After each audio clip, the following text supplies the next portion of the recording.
Burning topic article 370 రద్దు రాజ్యాంగబద్ధమే అంటూ supreme court కేంద్రం చర్యని సమర్థించింది. భారతదేశం అందరిది, అందులో నివసించే ప్రజలందరికీ సమాన హక్కులు ఉండాలి. ఒకే దేశం ఒకే చట్టం. మరి జమ్మూ కాశ్మీర్కే ఎందుకు ప్రత్యేక ప్రతిపత్తి? విలీనమైన రోజే ఆ రాష్ట్రము భారత్లో అంతర్భాగమైంది అంటూ 5 సభ్యుల ధర్మాసనం కీలక తీర్పిచ్చింది. ఈ తీర్పు ఇప్పుడు కేంద్ర ప్రభుత్వానికి మరో బలమైంది.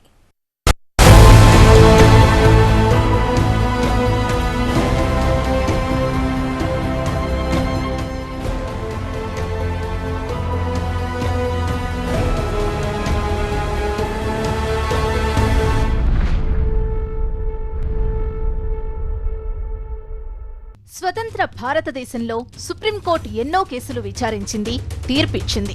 కానీ అందులోని కొన్ని కేసుల్లో విచారణ జరిగిన తీర్పు యావత్ భారతావని ప్రత్యేకంగా చూసింది, వినింది.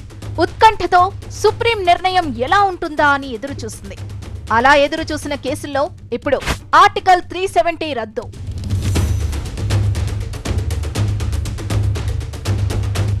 ఆర్టికల్ 370 రద్దుపై సుప్రీంకోర్టు ఎలాంటి డెసిషన్ తీసుకుంటుందోనని గత 2 రోజులుగా యావత్ భారతావనిలో ఉత్కంఠను రేపింది.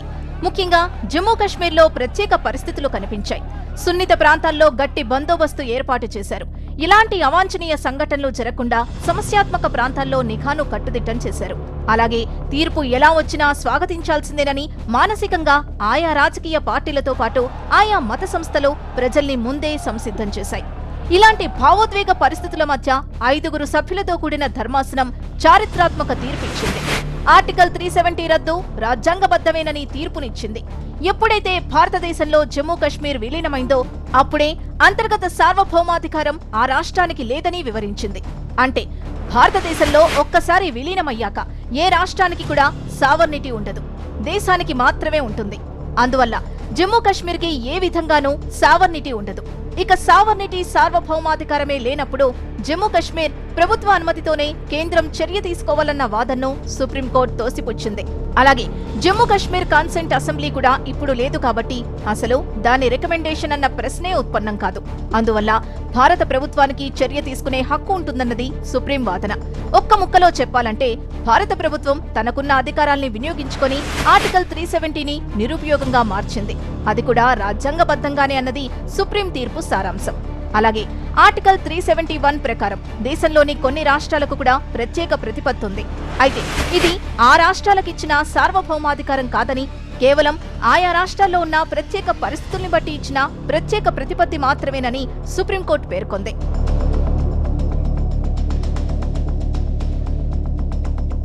సుప్రీంకోర్టు తీర్పును బట్టి భారతదేశంలో జమ్మూ కాశ్మీర్ని విలీనం చేసే సమయంలో అప్పటి పరిస్థితుల్ని బట్టి ఆర్టికల్ 370ని తాత్కాలికంగా ప్రవేశపెట్టిన అధికరణ తప్ప సార్వభౌమాధికారం కల్పించినట్లు కాదు. దాన్ని రద్దు చేసే అధికారం రాష్ట్రపతికుంది. హక్కుల విషయంలో జమ్మూ కాశ్మీర్కి ప్రత్యేకత ఏమీ లేదు. మిగతా రాష్ట్రాలు, కేంద్రపాలిత ప్రాంతాలతో అది సమానమే.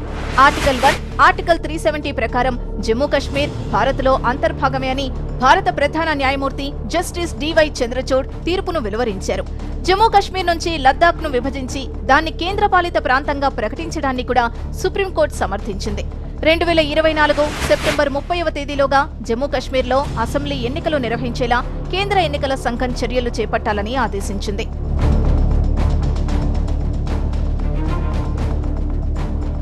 ఆర్టికల్ 370 రద్దు అంశంపై రాజ్యాంగ ధర్మాసనం మొత్తం 3 తీర్పులు వెలువరించింది.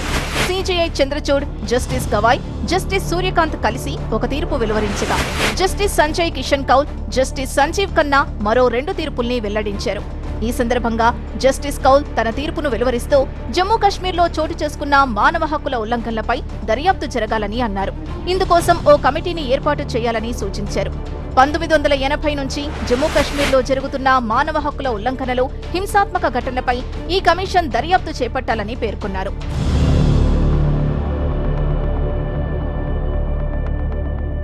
జమ్మూ కాశ్మీర్కు ప్రత్యేక హోదాను కల్పించే 370 ఆర్టికల్ను కేంద్రం 2019 ఆగస్టు 5న రద్దు చేసింది.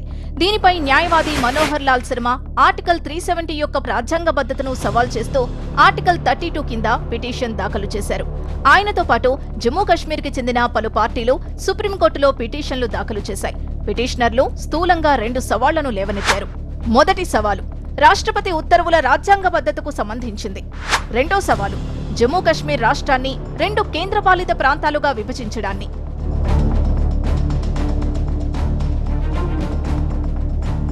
జమ్మూ కశ్మీర్ రాజ్యాంగ పరిషత్ సమ్మతి లేకుండానే రాజ్యాంగ నిబంధన అయిన ఆర్టికల్ 370ని రాష్ట్రపతి పరోక్షంగా సవరించారన్నది పిటిషనర్ల వాదన.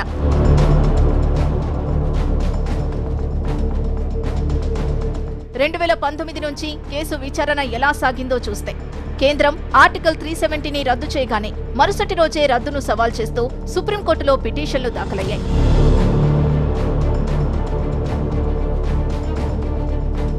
ఆగస్టు 28, 2019 మాజీ సీజేఐ రాజన్ గొగోయ్ నేతృత్వంలోని 3 న్యాయమూర్తుల బెంచ్ కేసును 5 న్యాయమూర్తుల రాజ్యాంగ ధర్మాసనానికి రిఫర్ చేశారు.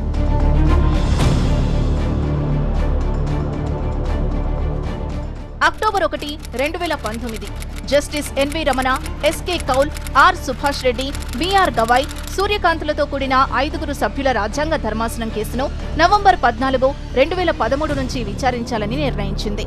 మార్చి 2, 2020న దాన్ని విస్తృత ధర్మాసనానికి రిఫర్ చేయడానికి బెంచ్ నిరాకరించింది.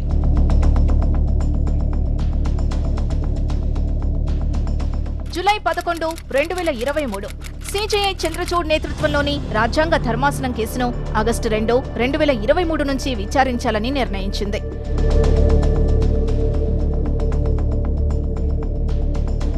డిసెంబర్ 11, 2023 ఆర్టికల్ 370ని యూనియన్ రద్దు చేయడాన్ని రాజ్యాంగ బెంచ్ సమర్థించింది.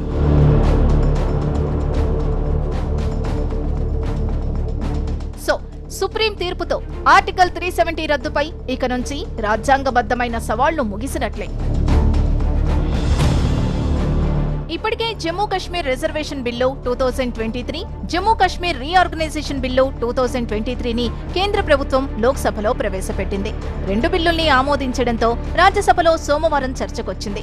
పాక్ ఆక్రమిత కశ్మీర్ ముమ్మాటికి భారత్లో అంతర్భాగమని సుప్రీంకోర్టు కూడా తీర్పిచ్చిందని ఈ సందర్భంగా అమిత్ షా తెలిపారు. జమ్మూ కశ్మీర్కు ఎలాంటి సార్వభౌమాధికారం లేదని సుప్రీంకోర్టే తెలిపిందన్న అమిత్ షా 70 ఏళ్ల నుంచి జమ్మూ కశ్మీర్లో అన్యాయానికి గురైన వాళ్లకు ఈ బిల్లుతో న్యాయం చేసినట్లవుతుందని తెలిపారు. 42,000 लोग मारे गए। क्यों मारे गए? सवाल हिंदू मुस्लिम का नहीं है। इनसे ज्यादा मुसलमान गुजरात में है, कश्मीर से ज्यादा मुसलमान उत्तर प्रदेश में है, कश्मीर से ज्यादा मुसलमान बिहार में है, कश्मीर से ज्यादा मुसलमान आसाम में है। क्यों वहां अलगाववाद नहीं हुआ? क्यों वहां टेररिज्म नहीं हुआ? बाउंड्री का भी सवाल नहीं है साहब।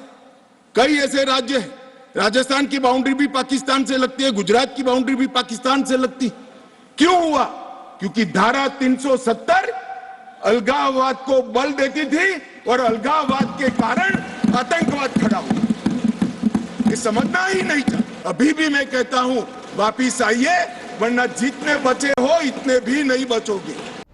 గతంలో జమ్మూ కశ్మీర్లో శాసనసభ నియోజకవర్గాల సంఖ్య 83 ఉండగా అసెంబ్లీలో సీట్ల సంఖ్య 90కి పెంచాలని ప్రతిపాదించారు. ఇంతకుముందు కశ్మీర్ డివిజన్లో 46, జమ్మూ డివిజన్లో 37 స్థానాలుండేవి. తాజా బిల్లులో కశ్మీర్ డివిజన్లో అసెంబ్లీ స్థానాల్ని 47, జమ్మూ డివిజన్లో 43కు పెంచారు. కశ్మీర్లో 2 స్థానాలను కశ్మీర్ నుంచి వలస వెళ్లిన వాళ్లకి, 1 స్థానాన్ని పాక్ ఆక్రమిత కశ్మీర్ నుంచి వచ్చి స్థిరపడిన వారికి రిజర్వ్ చేశారు.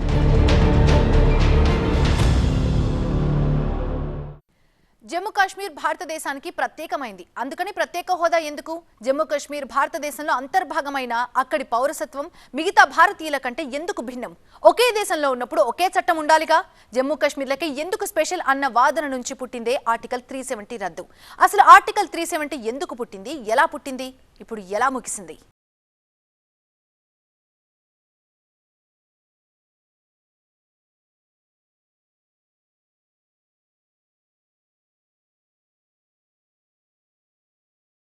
జమ్మూ కశ్మీర్ అంటేనే సమస్యలకు, వివాదాలకు నిలయం. కశ్మీర్కుండే ప్రత్యేక హోదా వల్ల ఎవరూ ఆ రాష్ట్రంలో వ్యాపార కార్యకలాపాలు చేసేందుకు లేకపోవడం, ఉగ్రవాదుల దాడుల కారణంగా శాంతి భద్రతలు అదుపులో లేకపోవడంతో ఇన్నాళ్లు పెద్ద కార్పొరేట్ కంపెనీలేవి కశ్మీర్లో పెట్టుబడులు పెట్టడానికి సాహసించలేదు. స్థానిక రాజకీయ పార్టీలు కూడా ఎన్నికల్లో లబ్ధి చేకూరడానికి అనుగుణంగానే వ్యూహాలు రచించాయి. అధికారం ఎక్కువగా స్థానిక ప్రభుత్వం చేతుల్లోనే ఉండిపోవడంతో పరిస్థితులు చక్కబడలేదు. మరోవైపు ఉగ్రదాడులకు స్థావరంగా జమ్మూ కశ్మీర్ మారింది.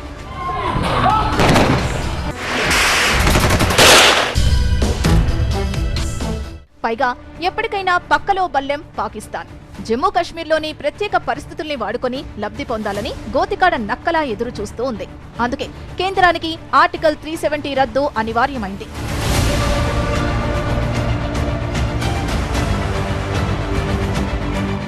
ఆర్టికల్ 370 భారతదేశంలో ఏ రాష్ట్రానికి లేని హక్కు జమ్మూ కశ్మీర్కే ఎందుకు అన్నది ఇప్పటి తరానికి అంతగా తెలియదు. 70 ఏళ్ల కిందట కశ్మీర్లో పరిస్థితులు ఎలా ఉన్నాయో వింటే ఇప్పటికీ ఒళ్ళు జలధరిస్తుంది. అది 1947 జులై, ఆగస్టు మధ్యకాలం. భారతదేశానికి స్వతంత్రమివ్వాలని బ్రిటిష్ ఎంపైర్ నిర్ణయించుకున్న కాలం. భారతదేశాన్ని 3 విభాగాలుగా డివైడ్ చేస్తూ దేశ సరిహద్దులపై చర్చిస్తున్న సమయం. పాకిస్తాన్, భారత్ మధ్య విభజన రేఖపై వాదనలు, వాగ్వాదాలు నడుస్తున్న టైం. పాకిస్తాన్, భారత్ మధ్య విభజన రేఖ అన్ని ప్రాంతాల్లో సామరస్యంగా ఉన్న ఒక్క జమ్మూ కశ్మీర్ దగ్గరే పీటముడి పడుంది. అప్పుడు జమ్మూ కశ్మీర్ని పాలిస్తున్న రాజు హరిసింగ్.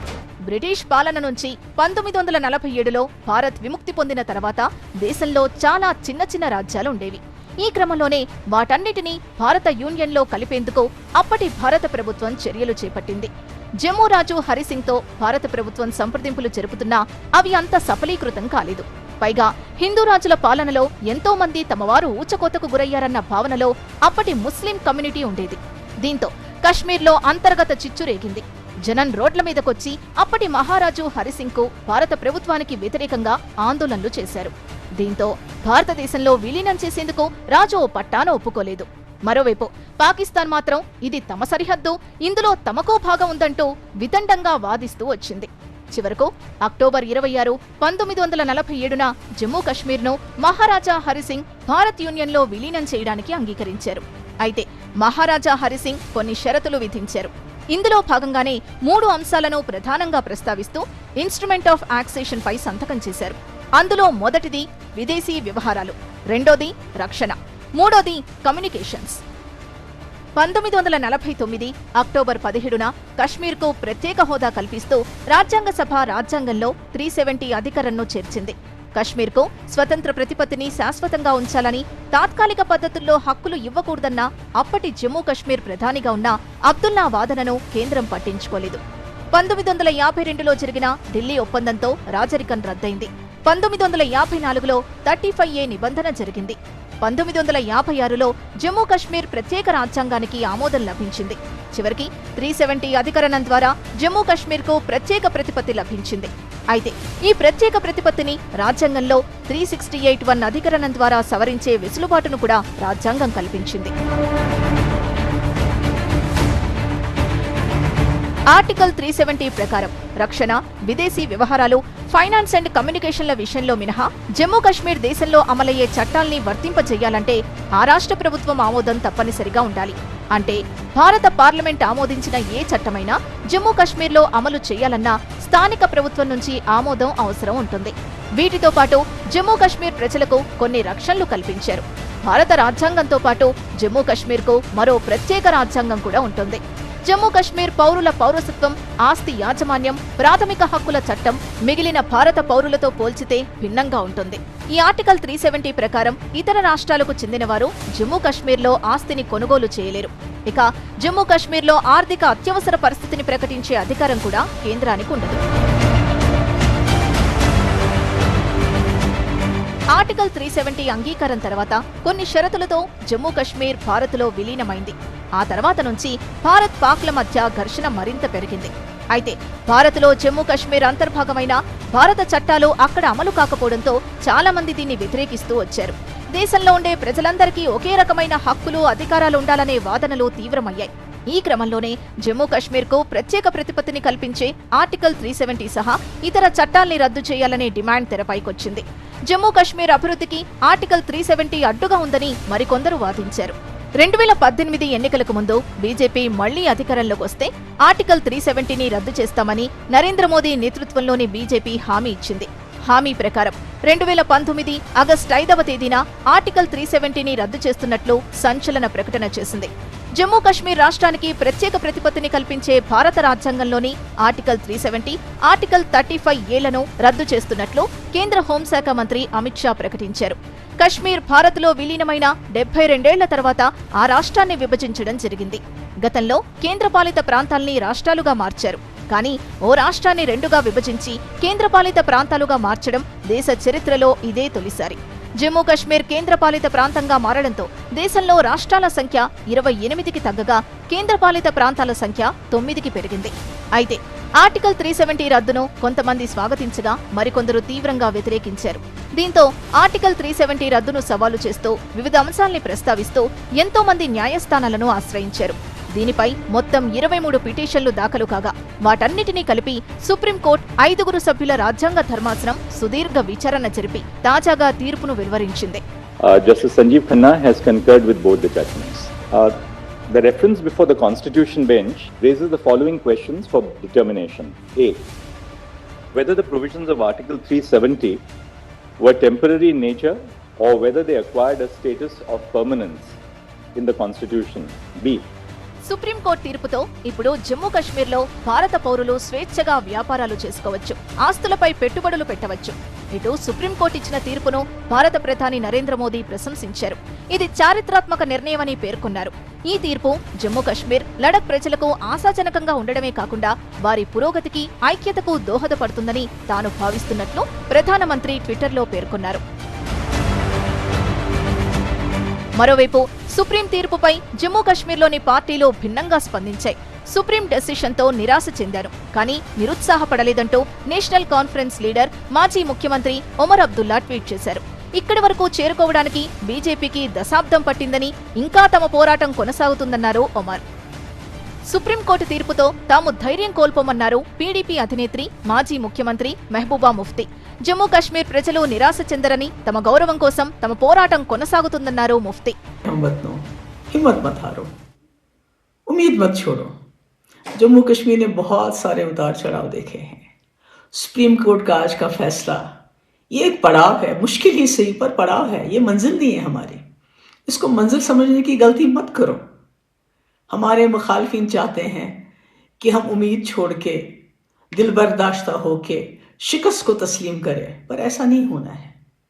आप जानते हैं कि सुप्रीम कोर्ट ने यह कहा कि 370 आर्जी है, इसलिए इसको हटाया गया। ये हमारी हार नहीं है, बल्कि आइडिया ऑफ इंडिया की हार है, हिंदुस्तान के तस्वुर की हार है। ఆర్టికల్ 370 రద్దు నిర్ణయం చారిత్రాత్మకమని బీజేపీ శ్రేణులు ఆనందం వ్యక్తం చేస్తున్నాయి.